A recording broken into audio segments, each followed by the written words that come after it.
E nesta terça-feira, Lula cobrou mais entusiasmo do ministro da Fazenda, Fernando Haddad, ao falar em eventos públicos. A fala ocorreu durante uma cerimônia em Brasília. E toda vez que o Haddad vai falar, tem que passar entusiasmo. Até o Alckmin passou entusiasmo hoje, sabe? Até o Alckmin. Então, porque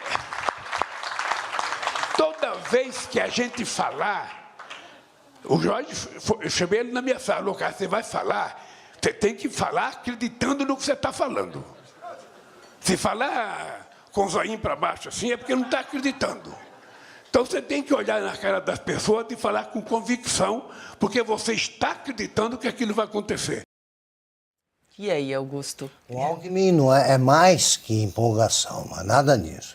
O Alckmin incorporou uma entidade, eu já contei aqui, que costumava aparecer no terreno de Itaquaritinga, que era o Getúlio Vargas. Brasília. Né? Trabalhadores do Brasil. Isso ele aprendeu.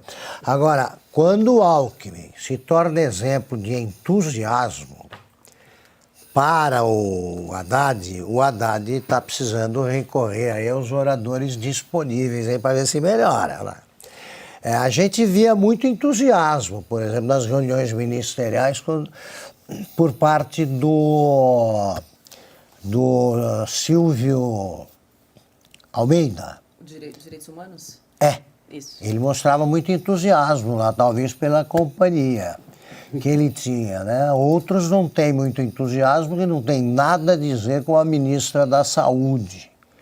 Tem disso. Muitos ainda agem timidamente porque não sabem sequer o ramal do outro. Ela é muito ministério. Tem gente que não se conhece ali. Então, eu sugiro que primeiro ele faça uma festa de confraternização para que os ministros se conheçam. Troquem telefones, né? Talvez possa fazer, agora é tarde para esse ano, mas possa fazer uma festa junina. Agora, ser entusiasmado com essa situação econômica, acho que nem o Haddad. Posso dar os números, então? Por eu fico favor. imaginando como é que o Haddad... Como é que o Haddad vai dar com entusiasmo os números aí que ele tem para publiquei isso na oferecer? coluna, não dessa semana, da anterior. Imagina o Haddad entusiasmado tendo que dizer isso aqui, olha... Em julho deste ano, no início do terceiro trimestre, o déficit primário do setor consolidado, que é União, Estados, municípios e estatais, sem ainda levar em conta o pagamento dos juros, foi de 21 bilhões e 300 milhões de reais. Quando considerados os juros, o déficit nominal vai a 101 bilhões e meio. O maior rombo da série histórica iniciada em 2002, elevando a relação dívida-PIB a 78,5%. Estava na casa dos 71% antes de Lula assumir, ou seja, no governo Bolsonaro. No acumulado de 12 meses, já se adicionou à dívida bruta do país 1 trilhão 127 bilhões de reais. Aí tem que entrar o Alckmin. Viva Lula! Brasil, né? Viva Lula! Uma dívida de 8 trilhões e 800 bilhões de reais no total. Como é que o Haddad vai ficar entusiasmado para dizer isso? Nesse momento eu tenho que ser solidário ao Haddad. Vamos agora recolher os centavos de Paula Leal. Milionária e reacionária de Santa Catarina. Não deixei nada para eles. Silvio, diga lá. Nós temos o artigo, Piotr, você comentou do seu artigo da semana passada, a criatividade anterior. Do atraso. Isso, a criatividade do atraso. Depois exatamente. A gente coloca, a gente exibe na tela, inclusive para recomendar a leitura, está aí, para quem nos acompanha, edição 233. Isso. Como gastar menos em algo que o presidente Lula quer expandir, é um fenômeno contábil. Isso porque ele apresentou o plano de orçamento, que é justamente a legislação para saber como vai gastar, e ele só quer aumentar gasto e não tem receita. E para inspirar o comentário do Silvio, deixa eu chamar aquele vídeo do Geraldo Alckmin que o Augusto fez menção. Isso que é entusiasmo. A luta sindical deu ao Brasil o maior líder popular deste país, Lula! Lula! Viva Lula! Viva os trabalhadores do Brasil!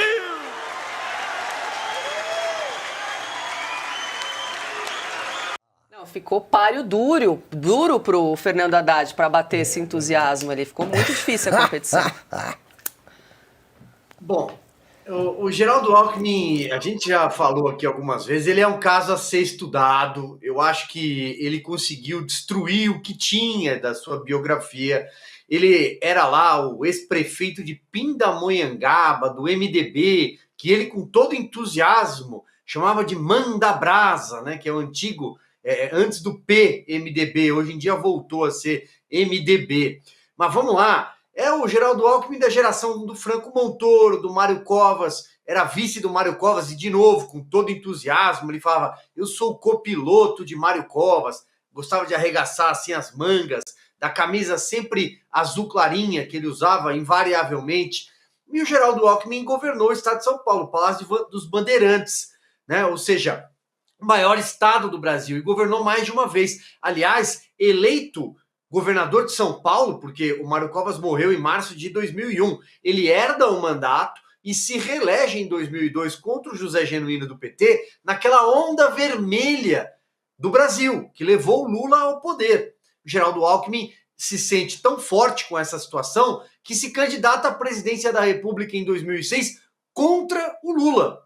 Era uma época em que ele chamava o PT de quadrilha e voltou a fazer isso porque disputou outros cargos. A carreira política dele sempre foi uma montanha-russa, porque ele perde a presidência, aí ele acha que ele podia ser prefeito, ele perde a eleição em 2008, quando o Serra passa o bastão para o Kassab, ele não se reelege prefeito, mas aí volta em 2010 ao Palácio dos Bandeirantes, se reelege em 2014, em 2018 ele diz que havia uma quadrilha disposta a voltar à cena do crime, e aí em 2022 ele resolve ir na garupa dessa quadrilha. Então é algo a ser estudado. É alguém que muda suas convicções políticas porque era considerado um político conservador dentro do PSDB. O PSDB nunca foi conservador, nunca foi de direita, mas era um antagonista do PT durante muitos anos, do Fernando Henrique em diante, com o PFL, que virou DEM, que virou PSL, e hoje é qualquer coisa, um pedaço do União Brasil. Mas vamos lá, ele era considerado um cara conservador. E, de repente, ele se filia ao Partido Socialista Brasileiro. Faz esse papelão. Em relação ao Fernando Haddad, entusiasmo, energia ali nunca foi o forte, né? Eu acho que todo mundo se lembra quando ele foi prefeito. Inclusive, ficou conhecido pelo apelido de Jaiminho, dado por um comentarista da Jovem Pan. E aí, Ana, que tal os conselhos aí de Lula para Fernando Haddad, de ter mais entusiasmo? Achei interessante, chamou a atenção. Lula disse assim, você tem que falar acreditando no que está falando, não é a verdade, é só acreditar piamente naquilo que está dizendo. Se falar com os olhos para baixo é porque não está acreditando no que está falando, já deu a pista. E ele que também aconselhou o Maduro, né? Você tem que mudar a narrativa, é só você mudar a narrativa e seguir o jogo. Agora, Paula, vou ser bem honesta, é tão difícil concentrar em qualquer outro comentário depois que você vê esse vídeo do Geraldo Alckmin. Que coisa, olha, se você um dia passar alguma vergonha na sua vida, lembre-se que existe esse vídeo do Geraldo Alckmin e você vai se sentir melhor.